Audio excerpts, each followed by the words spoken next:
Part 1. Why we procrastinate. You have a task to do. Maybe it is writing a report, cleaning your apartment, or starting that workout you have been putting off for days. It is not even that hard. You know how to do it. You probably have done it before. But somehow, you find yourself checking email, reorganizing your desk, or scrolling through your phone instead. 5 minutes turn into 30, and the task is still sitting there untouched. This is not about being lazy. Laziness means you do not care. But when you procrastinate, you often care too much. You want the task to go perfectly. You want it to feel easy. You want to be in the right mood to do it. So when that perfect moment does not come, your mind quietly searches for something else, something less risky, less stressful, and instantly rewarding. Procrastination is not a time problem. It is an emotional problem. It often starts with discomfort. The task feels too big, too unclear, or too risky. You look at it and think, this will be hard, or I do not know where to start, or what if I fail? Your brain predicts stress before you even begin and looks for a quick way out. That escape might be checking social media, making coffee, or suddenly deciding that the bookshelf really needs reorganizing. Small harmless things. But every time you choose the escape, your brain learns that avoiding the task makes the discomfort go away, at least for now. And that momentary relief feels good. Here is the trap. Your brain loves relief. It rewards you with a small hit of dopamine for avoiding pain. And in this case, pain means the uncertainty, effort, or fear you feel when looking at the task. The relief is short-lived, but your brain does not care. It just learned that avoidance works. This is how the procrastination loop is formed. Stress leads to avoidance. Avoidance brings relief.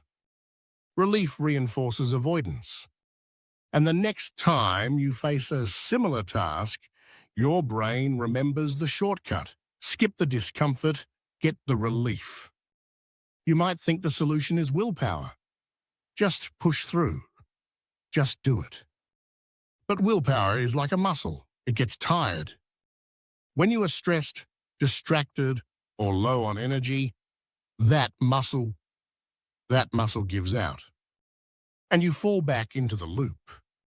Sometimes procrastination is fueled by perfectionism. You do not start because you cannot stand the idea of doing it badly. Other times it is fueled by overwhelm. The task feels so big that your mind freezes. And sometimes it is pure habit. Your phone is nearby, your notifications are on, and you have trained yourself to react instantly. Modern life makes this even harder. We are surrounded by easy, fast distractions that are engineered to pull us in. Opening an app or clicking on a video takes less than a second, but it gives you instant stimulation. The task you need to do, that will take work. So your brain makes the obvious choice, at least in the short term. Procrastination also thrives in certain environments. If your workspace is cluttered, your schedule is packed, or you are constantly interrupted, starting becomes harder. And if you have no clear deadline, your brain happily pushes the task into the vague category of later. Later becomes tomorrow, tomorrow becomes next week, and next week becomes never. On a deeper level, procrastination can chip away at your self-esteem. The more you delay, the more guilty you feel. The more guilty you feel, the harder it is to start. You tell yourself, I should have done this by now, and that should only adds more pressure. Soon the task is not just a task anymore. It is a test of your discipline, your competence, and even your worth. Science has a term for this: temporal discounting.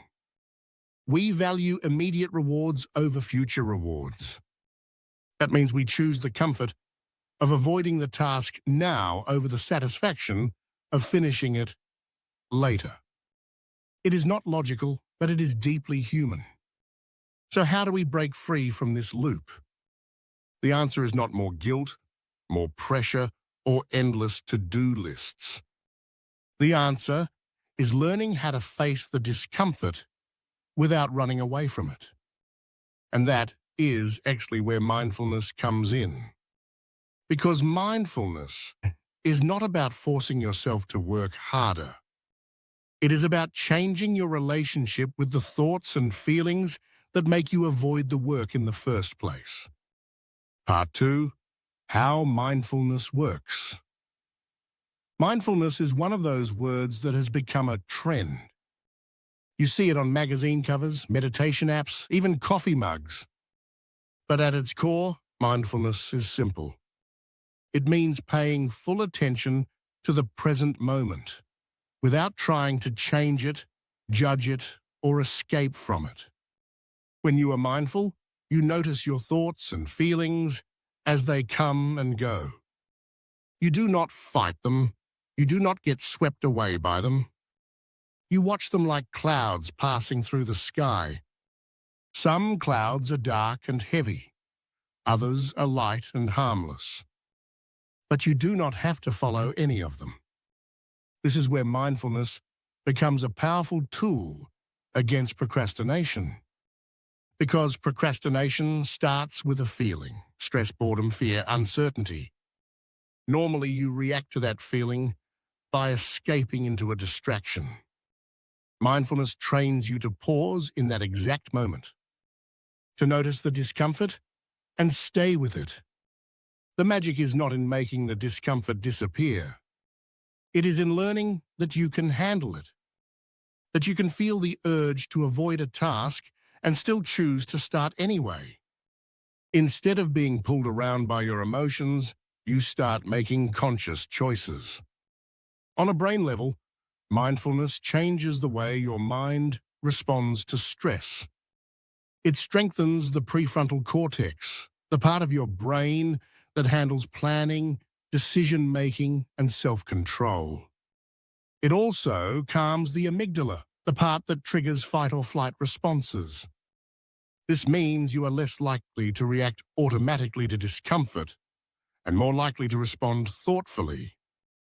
Regular mindfulness practice also improves what psychologists call meta-awareness. That is your ability to notice when you are distracted in real time. Without it, you can lose half an hour on your phone before you even realize you started scrolling. With it, you can catch yourself within seconds, take a breath, and return to your task. One of the most important shifts mindfulness creates is in your relationship with thoughts. Without mindfulness, you might believe every thought you have. I am not ready to start. This is going to be awful. I need to be in the right mood. These thoughts feel like facts. With mindfulness, you begin to see them as mental events, passing stories that are not always true. This change alone can weaken procrastination's grip. Because if a thought is just a thought, you can choose whether to act on it. You can think, I do not feel like it, and still start the task. You stop waiting for motivation and start relying on intention. Mindfulness also slows down the mental time travel that feeds procrastination. Your mind loves to jump into the future, imagining all the things that could go wrong. Or it drifts into the past, replaying mistakes and regrets. Both can make starting a task feel overwhelming. Mindfulness brings you back to the now, where you only need to take the next small step. There is another hidden benefit. When you practice mindfulness, you develop self-compassion. You stop attacking yourself for procrastinating, which, ironically, makes it easier to break the habit. Harsh self-talk fuels stress, and stress fuels avoidance. Self-compassion lowers that stress, making action feel safer. Think of mindfulness as the opposite of autopilot. Autopilot is reacting without thinking, like picking up your phone without realizing it. Mindfulness is waking up in that moment, seeing what is happening, and deciding whether it is what you actually want to do. It does not mean you will never procrastinate again. Habits are strong, and distractions are everywhere. But with mindfulness, you can catch yourself sooner, resist the urge longer, and return to your task faster. Each time you do, you are building a new loop, one where noticing leads to action, and action leads to progress. Mindfulness is a skill, and like any skill, it grows with practice. The good news is, you do not need hours of meditation to see benefits. Even a few minutes a day can start rewiring your brain for more focus and less avoidance. The key is to practice regularly, so it is there when you need it most, in those critical seconds between feeling the urge to avoid and choosing what to do next. In the next part, we will explore exactly how to use mindfulness in real situations. Quick, practical tools you can apply today to break the procrastination loop. Part 3. Practical mindfulness tools to beat procrastination. The first tool is mindful starting. Instead of telling yourself you have to finish the entire task, commit to starting for just 5 minutes. Before you begin, take a slow breath. Notice your body in the chair, your feet on the ground, and your hands resting in front of you. Bring your full attention to this moment, then take the first small action. Open the document, set up the workspace, or write the first sentence. By shrinking the entry point, you remove the pressure that often triggers avoidance. The second tool is the pause and name method. Whenever you feel the urge to check your phone, open a new tab, or walk away from your work, stop for just a second. Silently name what you are feeling: stress, boredom, uncertainty. By labeling the emotion, you create a gap between feeling and action. This gap is your chance to choose a different response. Sometimes simply saying to yourself, "This is boredom," is enough to break the automatic loop. The third tool is single-task breathing. Procrastination thrives when your attention is scattered. Choose one small piece of the task and focus on it for one deep breath at a time. Breathe in as you read the next sentence. Breathe out as you type the next line. If your mind wanders, bring it back gently, not with frustration, but with curiosity. Each time you return, you are training your attention.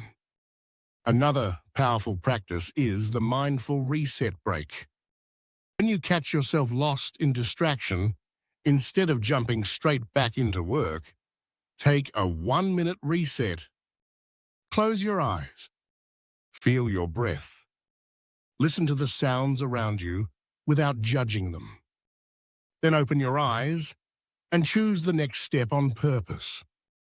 This short pause prevents you from carrying the restless energy of distraction back into your work. Mindfulness can also be built into your environment. Remove unnecessary temptations from your workspace before you begin. Silence notifications. Put your phone in another room. Set a visible cue, like a sticky note that says, "Just start," or "one step at a time." These cues are not about forcing discipline. They are about making mindful choices easier in the moment. A different kind of mindfulness tool is gratitude for progress. At the end of a work session, instead of focusing on what you did not finish, notice what you did complete. Even small progress counts. Say it out loud or write it down. This reinforces a positive loop. Action feels rewarding, which makes you more likely to start again tomorrow. For tasks that trigger strong avoidance, try urge surfing. When the urge to escape comes up, imagine it as a wave. Waves rise, peak, and fall. Your job is not to fight it or give in. It is to ride it out. Notice how the urge changes from moment to moment. Often it passes in less than 2 minutes if you do not act on it. Finally, practice ending mindfully. How you finish a task influences how you start the next one. When you stop working, take 30 seconds to acknowledge that you have completed this step. Put away your materials, close your laptop, or simply sit back and take a breath. This creates a clear mental boundary and makes it easier to return to work later without resistance. Mindfulness will not remove every distraction from your life, but it will give you the tools to see them clearly and decide how to respond. It turns procrastination from an automatic habit into a conscious choice. And once it is a choice, you have the power to change it. The real victory is not in never procrastinating again. It is in catching yourself sooner, recovering faster, and being kinder to yourself in the process. When you can face discomfort without running from it, you not only get more done, you live with more presence, more focus, and more peace.